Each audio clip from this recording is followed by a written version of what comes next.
नाम है गोपाल सोमानी। आज की इस वीडियो में हम कंसोलिडेटेड फाइनेंशियल स्टेटमेंट का एक और इम्पोर्टेंट टॉपिक डिस्कस करेंगे जिसका नाम है treatment of dividend and bonus share. Last video से मैंने डाला है कि how to calculate capital reserve, revenue reserve, how to calculate cost of control and minority interest. ठीक है, आज के हम वीडियो में देखेंगे कि डिविडेंड का एडजस्टमेंट कैसे करना है, अगर subsidy company bonus share issue करती है तो उसका एडजस्टमेंट कैसे करना है। तो डिविडेंड कंपनी जो पे करती है प्रॉफिट में से पे करती है, तो सब्सिडी कंपनी जो भी डिविडेंड पे करेगी प्रॉफिट में से ही करेगी। तो हमें उस टाइम आइडेंटिफाई करना है कि वो डिविडेंड जो पे किया है किस प्रॉफिट में से पे किया है, प्री एक्विजिशन प्रॉफिट और पोस्ट एक्विजिशन प्रॉफिट। क्योंकि हमने हमारे लास्ट वीडियो में देखा था प्री एक्विजिशन जो प्रॉफिट होते हैं वो तो होते हैं कैपिटल प्रॉफिट, और जो पोस्ट एक्विजिशन होते हैं वो होते हैं रेवेन्यू प्रॉफिट। तो इसे सबसे पहले हमें आइडेंटिफाई करना है कि डिविडेंड जो पे दिया जा रहा है वो किस प्रॉफिट में दिया जा रहा है, प्री एक्विजिशन और पोस्ट एक्विजिशन।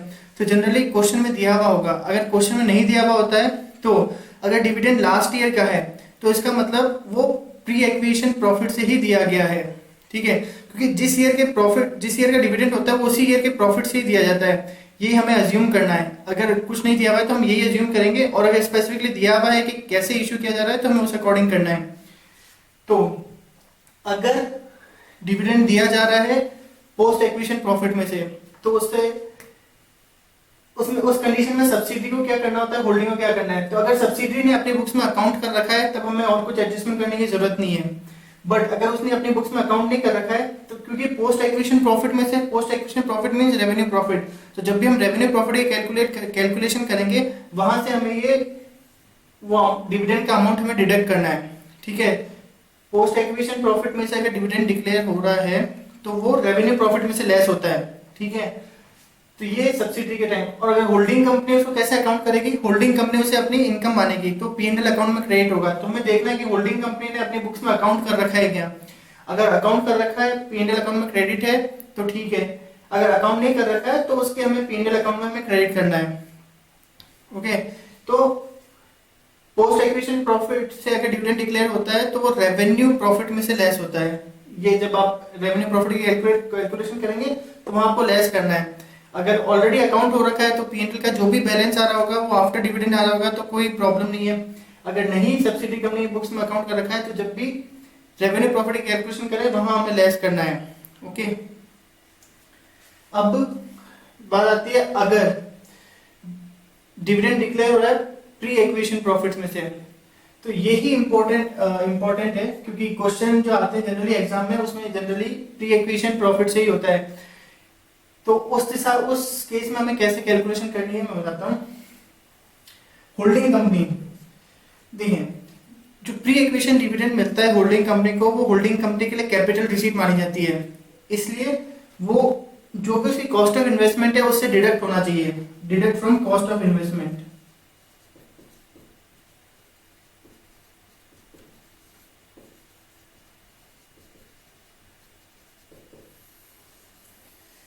तो अगर प्री एक्विजिशन प्रॉफिट से डिविडेंड डिक्लेयर होता है तो वो considered as a capital receipt for holding company.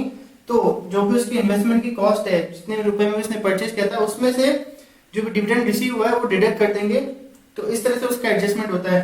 तो हमें देखना पड़ेगा कि होल्डिंग कंपनी ने अपने बुक्स में ये उसकी अकाउंट कर रखा है नहीं कर रखा है। ठीक है, और अकाउंट कर रखा है तो हमें देखना है कि उसने अकाउंट करेक्टली किया नहीं करेक्टली किया है या नहीं किया है। करेक्टली किया है मतलब उसने जो भी डिविडेंड उसे प्री एक्विजिशन प्रॉफिट से रिसीव हुआ उसने इन्वेस्टमेंट अकाउंट में उसे ट्रांसफर किया नहीं किया, इन्वेस्टमेंट की वैल्यू से उसे डिडक्ट किया ही नहीं किया है। ओके, तो अगर उसने इन्वेस्टमेंट की वैल्यू से डिडक्ट किया है अपनी बुक्स में अकाउंट करते टाइम तब तो ठीक है। अगर उसने इन्वेस्टमेंट की वैल्यू से डिडक्ट नहीं किया है बल्कि उसके P&L अकाउंट में क्रेडिट किया है तो वो एंट्री उसकी गलत है, क्योंकि प्री एक्विजिशन प्रॉफिट से दिया गया डिविडेंड कैपिटल रिसीट होता है और वो इन्वेस्टमेंट अकाउंट में ही जाना चाहिए, क्रेडिट होना चाहिए। तो यहाँ उसने P&L अकाउंट में डाला है तो वो गलत एंट्री है, तो उसे हमें रिवर्स करना पड़ेगा। मतलब P&L अकाउंट जब ट्रांसफर करते हैं क्रेडिट था तो हमें P&L अकाउंट को डेबिट करना पड़ेगा, रिवर्स करते हैं P&L अकाउंट को डेबिट। और इन्वेस्टमेंट अकाउंट की वैल्यू हमें कम करनी पड़ेगी तो हमें ये एंट्री को वापस सही एंट्री करनी पड़ेगी, मतलब इन्वेस्टमेंट अकाउंट से भी डिडक्ट करना पड़ेगा। जो भी डिविडेंड रिसीव हुआ है उसको वो जो अमाउंट है वो हमें इन्वेस्टमेंट अकाउंट से कम करनी पड़ेगी, वैल्यू ऑफ इन्वेस्टमेंट कम हो जाएगी उस अमाउंट से। तो अगर अकाउंट किया उसने करेक्टली तब तो ठीक है, अगर नहीं किया उसने पीएनएल अकाउंट में क्रिएट किया है तो पीएनएल अकाउंट को हम वापस डेबिट करेंगे, और इन्वेस्टमेंट अकाउंट की वैल्यू में कम करनी है तो इन्वेस्टमेंट अकाउंट को क्रेडिट करेंगे। और अगर उसने अकाउंट नहीं किया रखा है तब तो कुछ करने की जरूरत ही नहीं है, मतलब रिवर्स वगैरह, तो हमें सीधा सा हमें इन्वेस्टमेंट की वैल्यू कम कर देनी है, डिडक्ट फ्रॉम इन्वेस्टमेंट।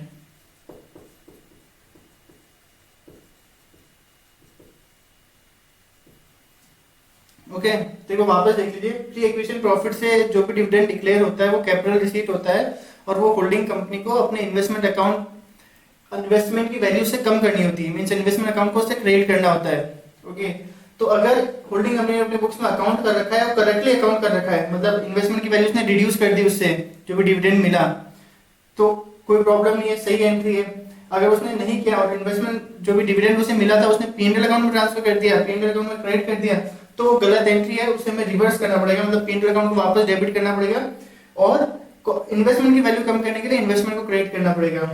तो ये अगर अकाउंटेड, अगर उसने अकाउंट ही नहीं किया है तो बस हम करेक्ट एंट्री कर देंगे, मतलब इन्वेस्टमेंट की वैल्यू उस डिविडेंड से रिड्यूस कर देंगे।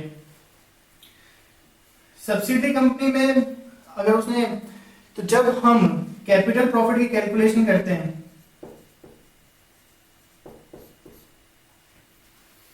तो वहां हमें डिडक्ट करना होता है, जो भी इन्वेस्टमेंट की अमाउंट होती है, जो भी डिविडेंड की अमाउंट है जो उसने डिक्लेयर किया है, वो हमें कैपिटल प्रॉफिट में से रिड्यूस करना है, और उसके बाद का जो बैलेंस होता है वो हम डिवाइड करते हैं कि कितना माइनॉरिटी का है और कितना होल्डिंग कंपनी का है उस रिमेनिंग कैपिटल प्रॉफिट में से। प्री एक्विजिशन प्रॉफिट है, मतलब प्री एक्विजिशन प्रॉफिट से डिविडेंड डिक्लेयर किया है, मतलब कैपिटल प्रॉफिट है तो कैपिटल प्रॉफिट में से डिक्लेयर किया है, तो कैपिटल प्रॉफिट में से वो डिविडेंड की अमाउंट लेस कर देंगे, उसके बाद जो भी आएगा वो माइनॉरिटी और होल्डिंग में डिवाइड हो जाएगा। तो इस तरह से हमें डिविडेंड का एडजस्टमेंट करना है। अभी ये क्वेश्चन मैंने इधर लिख रखा है, अभी हम इसे सॉल्व करेंगे, बहुत ही सिंपल स्टेप्स है।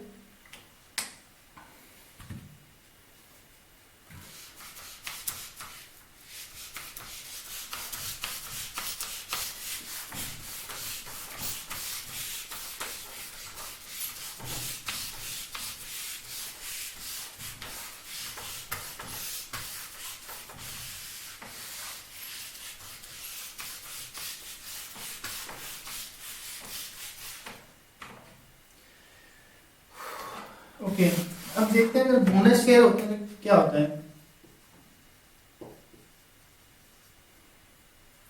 बोनस शेयर जनरली बिल्कुल बेसिक सेंस में देखा अगर क्या होता है, कंपनी शेयरहोल्डर्स को कुछ एडिशनल शेयर देती है, तो मतलब अगर उसके ज्यादा प्रॉफिट्स होते हैं तो उसके बदले में वो शेयर इश्यू कर देती है, ठीक है।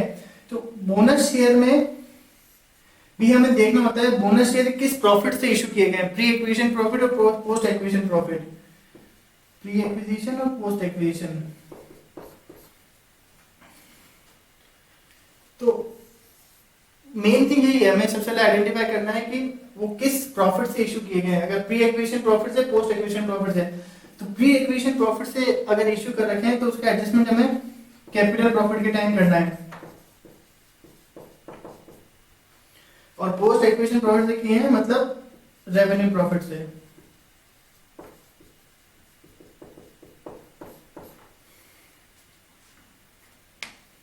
मतलब जब हम इसकी कैलकुलेशन अभी हम देखेंगे, जब हम बैलेंस शीट बनाएंगे, जब हम ये क्वेश्चन सॉल्व करेंगे तो उसे कैसे हमें बोनस शेयर का एडजस्टमेंट करना है। अगर प्री एक्विजिशन प्रॉफिट से है तो मतलब वो कैपिटल प्रॉफिट में से बोनस शेयर दिए गए हैं, तो हमें कैपिटल प्रॉफिट के टाइम उसका एडजस्टमेंट करना है। और अगर पोस्ट एक्विजिशन है तो इसमें मतलब रेवेन्यू प्रॉफिट से दिए गए हैं, तो रेवेन्यू प्रॉफिट के टाइम हमें उनका एडजस्टमेंट करना है। क्योंकि बोनस शेयर के कारण वैल्यू पे कोई फर्क नहीं पड़ता, शेयर्स की वैल्यू पे कोई फर्क नहीं पड़ता, क्योंकि जस्ट नंबर्स बढ़ते हैं। ओके, तो मेन हमें कैलकुलेशन में ध्यान रखना है कि किसमें से हमें एडजस्टमेंट करना है, प्री एक्विजिशन प्रॉफिट में से या पोस्ट एक्विजिशन प्रॉफिट में से।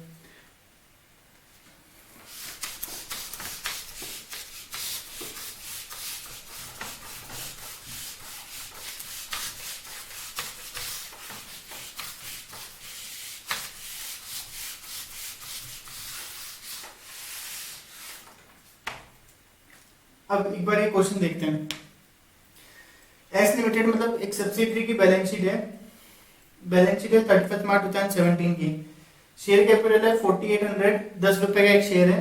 General reserve, P&L, bills payable, trade payables, provision for tax, plant and machinery, furniture, stock, trade receivable, cash, bills receivables. S limited ने परचेज किए हैं 180 शेयर्स 1 अप्रैल 2016 को। तो डेट ऑफ परचेज 1 अप्रैल 2016 और 180 शेयर्स। ओके, तो 4800 के इसके शेयर्स हैं, 10 रुपए का एक शेयर है, मतलब 480 शेयर्स हैं इसके टोटल शेयर कैपिटल में। Balance of general reserve and P&L was 3000 and 1200 respectively. General reserve ये ओपनिंग बैलेंस दे रखा है, मतलब 1 अप्रैल का बैलेंस।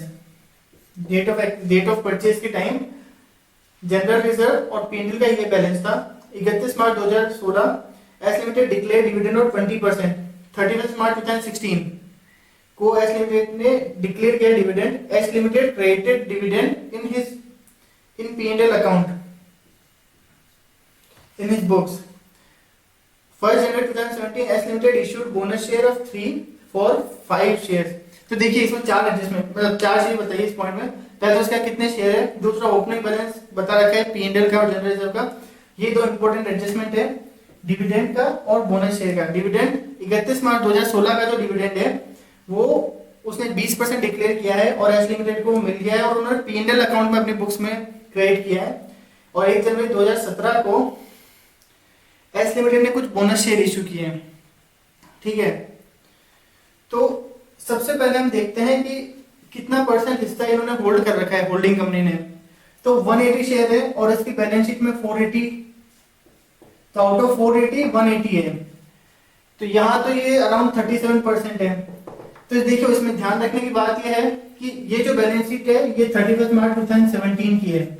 ओके, और यहां जो उन्होंने बोनस शेयर इशू किए हैं 1 जनवरी 2017 को किए, और ये हमें बताया कि इनिशियली उसने कितने शेयर परचेज किए थे।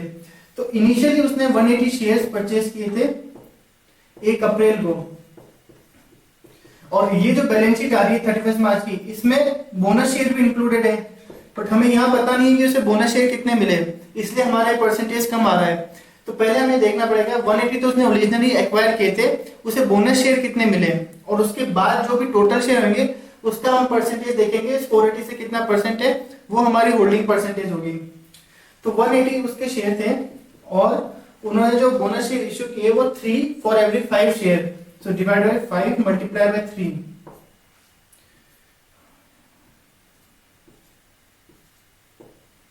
तो 108 बोनस शेयर उसे मिले, तो 108 और 180 तो 288 उसके टोटल शेयर हो गए। तो 288 उसके पास टोटल शेयर हो गए, और अब 288 डिवाइड बाय 480 जो टोटल शेयर है। अब देखते हैं इसकी होल्डिंग परसेंटेज कितना है।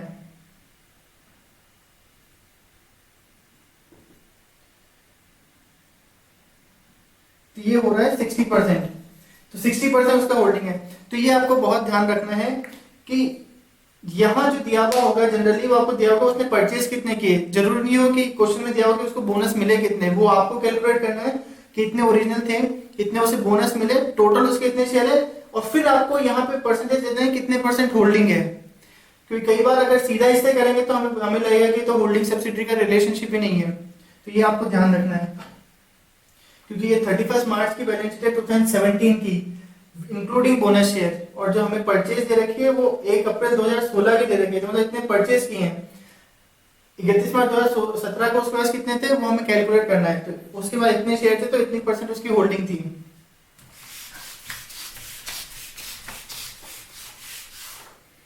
तो हमारी है 60% हमारी होल्डिंग है।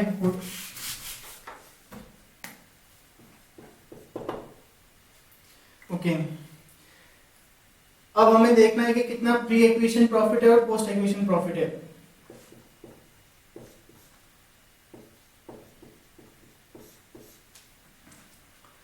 तो 1 अप्रैल हमारी डेट ऑफ परचेज है, तो 1 अप्रैल के पहले का जो भी प्रॉफिट है वो हमारा प्री है, और 1 अप्रैल के बाद का जो भी होता है पोस्ट होता है।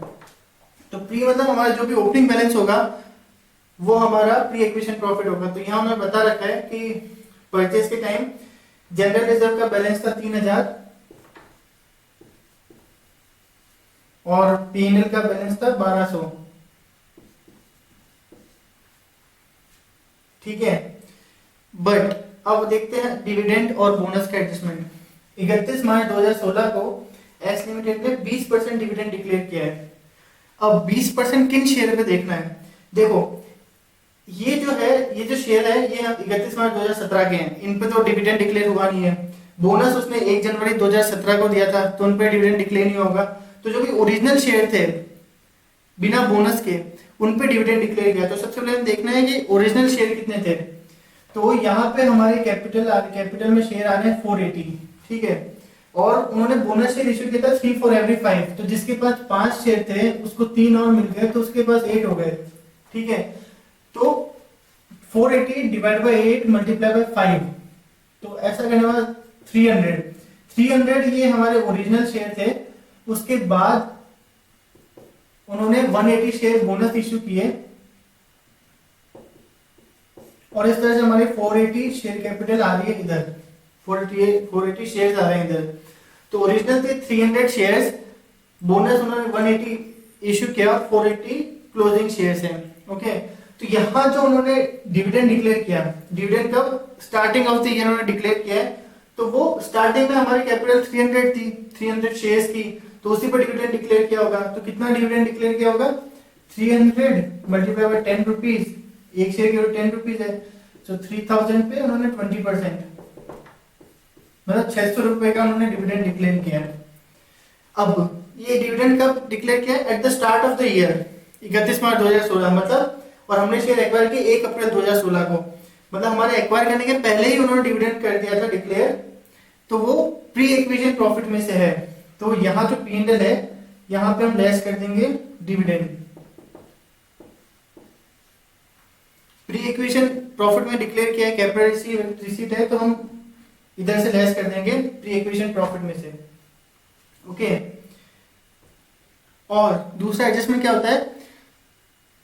अगर प्री एक्विजिशन प्रॉफिट में डिक्लेयर किया है तो ये सब होल्डिंग कंपनी की बुक्स में इन्वेस्टमेंट में से डिडक्ट होते हैं, और हमें यहाँ दे रखा है कि वो होल्डिंग कंपनी ने अपने P&L अकाउंट में क्रेडिट कर रखा है। तो इसका एडजस्टमेंट हम कब करेंगे? जब हम कॉस्ट ऑफ कंट्रोल कैलकुलेट करेंगे, तब हमें ये ध्यान रखना है, ओके।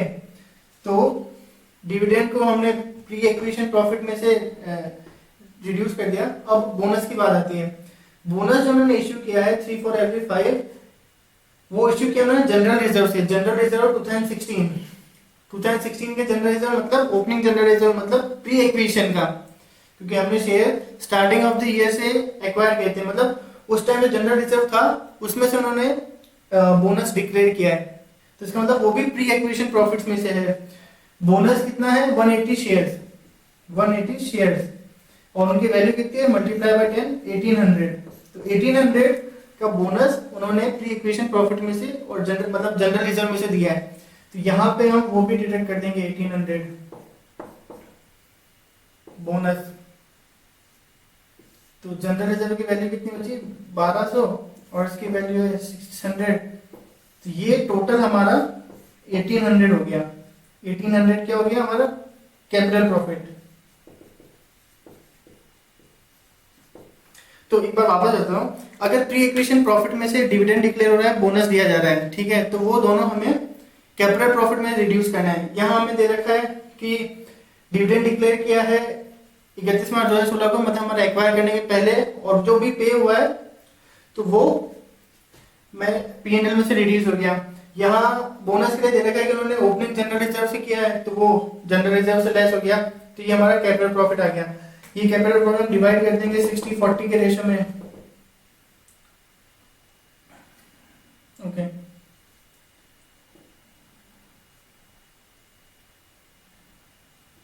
वन 1080 और 720, ओके। तो ये हमने डिवाइड कर दिया होल्डिंग में कितना है और माइनॉरिटी का कितना है। अब हमें देखना है पोस्ट एक्विजिशन, तो उसके लिए हमें P&L अकाउंट बनाना पड़ेगा। तो मैं यही बना लेता हूँ P&L account. Opening balance P&L account का है 1200 रुपए, ओके। क्लोजिंग बैलेंस हमारे इसमें आ रहा है 1620 रुपए, और डिविडेंड डिक्लेयर किया है उसमें से,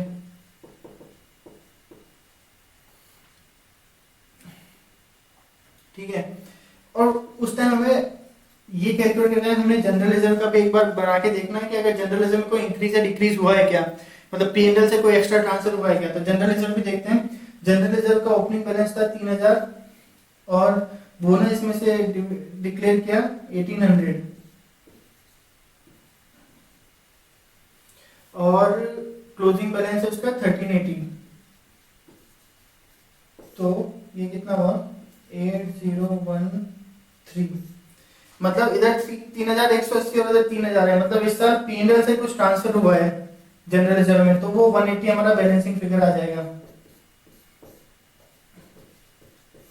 तो ये आपको बहुत ही ध्यान रखना है, रिजर्व का हमेशा अकाउंट बना के देखना है कि कुछ इंक्रीज हुआ है या नहीं हुआ है, क्योंकि ये चीजें कई बार मिस हो जाती है। तो ये ध्यान रखें कि हमेशा अकाउंट बना के देखें कि कुछ एक्स्ट्रा ट्रांसफर हुआ है क्या पीएनएल से। तो ये पीएनएल से ट्रांसफर हुआ है तो ये इधर आ जाएगा, जनरल रिजर्व में 180 रुपए ट्रांसफर हुआ है और कुछ है नहीं। तो अब हम इसकी टोटल करेंगे, कितना है 2400 और इधर ये 1200 है, तो मतलब ये 1200 बैलेंसिंग फिगर हुआ, ये हमारा करंट ईयर का प्रॉफिट हुआ 1200। तो ये हमारा पोस्ट एक्विजिशन प्रॉफिट हो गया 1200। ओके, अब इसे हम डिवाइड करते हैं, कितना होल्डिंग का हिस्सा है कितना माइनॉरिटी का हिस्सा है। होल्डिंग का हिस्सा 60% 720, माइनॉरिटी का हिस्सा 40% 480। ओके,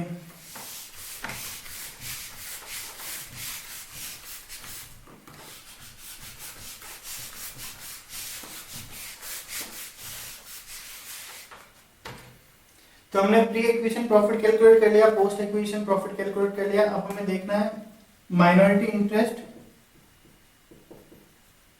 और cost of control. Minority interest में हम क्या क्या ऐड करते हैं कि उनका शेयर कैपिटल में उनका हिस्सा कितना है, कैपिटल प्रॉफिट में उनका हिस्सा कितना है, रेवेन्यू प्रॉफिट में उनका हिस्सा कितना है। तो शेयर कैपिटल है 4800। ओके, 4800 में उनका हिस्सा है 40%।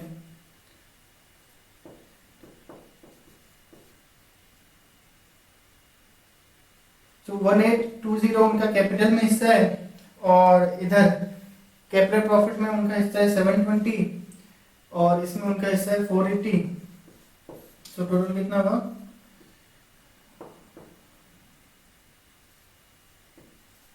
3020।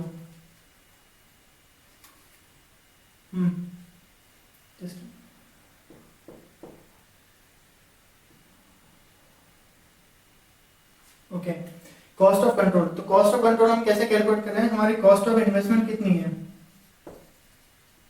कॉस्ट ऑफ इन्वेस्टमेंट बता रखी कि 3000 रुपए, और हमने अभी डिस्कस किया था कि अगर कैपिटल प्रॉफिट में से प्री एक्विजिशन प्रॉफिट में से डिविडेंड डिक्लेयर किया जाता है तो वो हमें उससे हमें डिडक्ट करना है कॉस्ट ऑफ इन्वेस्टमेंट में से। तो यहाँ पे डिडक्ट हो जाएगा कितना, उसे डिविडेंड कितना मिला है, डिविडेंड उन्हें मिला है उसके पास शेयर कितने थे 60% उसके पास शेयर थे, स्टार्टिंग में उसके 180 शेयर थे। तो उन 180 शेयर पे 10 रुपए के एक शेयर पे 20%, सो 1800 मल्टीप्लाई बाय 20 मतलब 360 रुपए। 360 रुपए उन्हें डिविडेंड मिला है, वो लेस हो जाएगा। तो उनकी नेट कॉस्ट कितनी है 2640, उसमें से लेस हो जाएगा शेयर कैपिटल में उसका हिस्सा प्लस कैपिटल प्रॉफिट में उसका हिस्सा। कैपिटल प्रॉफिट में उनका हिस्सा है 1080 और शेयर कैपिटल जो है 4800, उनमें उनका हिस्सा कितना है 60%। 4800 मल्टीप्लाई बाय 60%,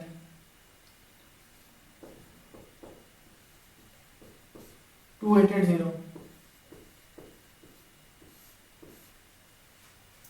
तो हमारी कॉस्ट ऑफ इन्वेस्टमेंट इतनी है और हमने मतलब उनकी शेयर के ओके ये शेयर कैपिटल है और प्रॉफिट, और हम एक्चुअली 40% है वो 1920 होना चाहिए। सो एक्चुअली थोड़ी सी कैलकुलेशन मिस्टेक हो गई, 18 लिख दिया मैंने, सो इट शुड बी 1920, तो 1920 प्लस ये तो 3120, ये माइनॉरिटी होगी, और इसको जब कैलकुलेट करेंगे तो वो हमारा कैपिटल रिजर्व आएगा। ओके, आगे आने वाले वीडियोस में मैं डिस्कस करूंगा लाइक अगर इंटरकंपनी ट्रांजैक्शंस होते हैं इन दोनों के बीच में, और अगर शेयर होल्डिंग्स होती है, और प्रेफरेंस शेयर कैपिटल में अगर इनकी होल्डिंग होती है होल्डिंग कंपनी की, तो और प्रेफरेंस डिविडेंड, तो उसका क्या क्या एडजस्टमेंट होगा ये हम आगे आने वाले वीडियो में डिस्कस करेंगे। ओके, तो आप, आई होप आपके कंसेप्ट क्लियर हो रहे होंगे। आप प्रैक्टिस करें, कोई भी डाउट आता है पूछें। Okay, thank you.